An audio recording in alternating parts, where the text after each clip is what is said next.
Assalamualaikum warahmatullahi wabarakatuh. Perkenalkan, nama saya Davis Rajuli. Saya dari kelas 2A. Di sini saya akan mempresentasikan biomekanika lompat tinggi, optimalisasi teknik melalui prinsip fisika dan mekanika gerak. Apa itu biomekanika? Nah, biomekanika adalah studi tentang struktur dan fungsi sistem biologi melalui metode mekanika. Dalam lompat tinggi, biomekanika digunakan untuk yang pertama yaitu mengidentifikasi efisiensi gerakan teknik. Yang kedua, memaksimalkan konversi energi teknik. Yang ketiga, ada mengurangi resiko cedera pada sendi. Hukum fisika dalam lompatan. Hukum fisika dalam lompatan dibagi menjadi 4. Yang pertama yaitu momentum. Interaksi antara massa tubuh dan kecepatan lari awalan menentukan besarnya gaya yang akan ditransfer saat tolakan. Yang kedua, gaya reaksi tanah. Berdasarkan hukum Newton, seberapa atlet menekan tanah menentukan seberapa tinggi tanah mendorong atlet ke atas. Yang ketiga, ada pusat massa atau COB, titik teoritis di mana seluruh massa tubuh terkonsentrasi. Pengaturan COB sangat krusial saat melewati mistar. Yang keempat, ada momentum sudut.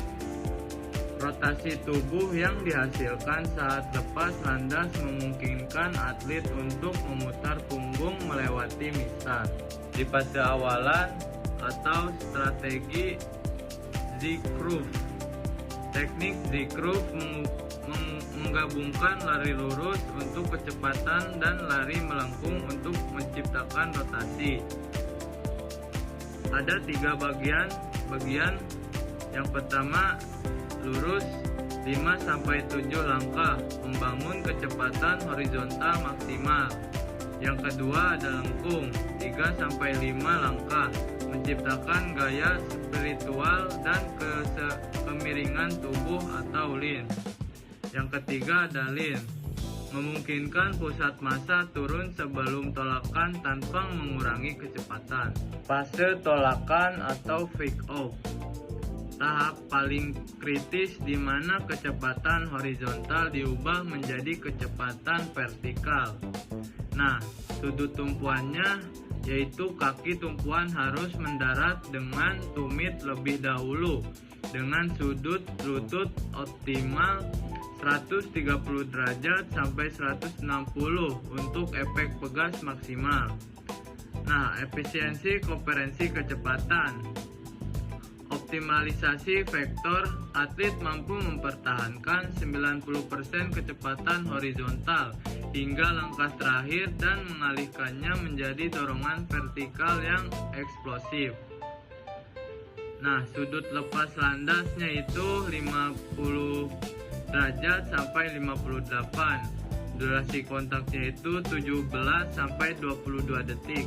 Fase melayang. Teknik Washburn Flop. Efisiensi geometris. Teknik flop revolusioner karena memungkinkan tubuh atlet melewati mistar, sementara pusat massa atau COB sebenarnya berada di bawah mistar.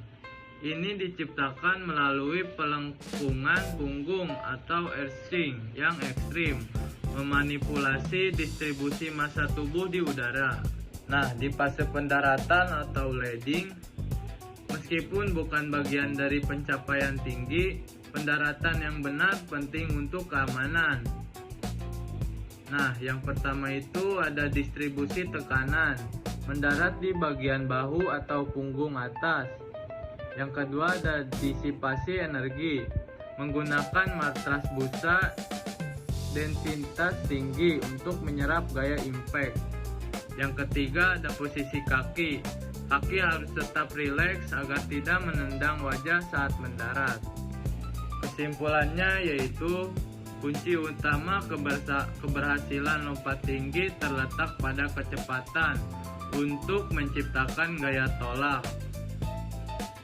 presisi sudut tolakan untuk mengarahkan vektor tenaga ke atas, serta rotasi udara yang efisien menggunakan teknik Fosbury Flow guna meminimalkan gesekan dengan mistar. Terima kasih. Sekian presentasi dari saya. Wassalamualaikum warahmatullahi wabarakatuh.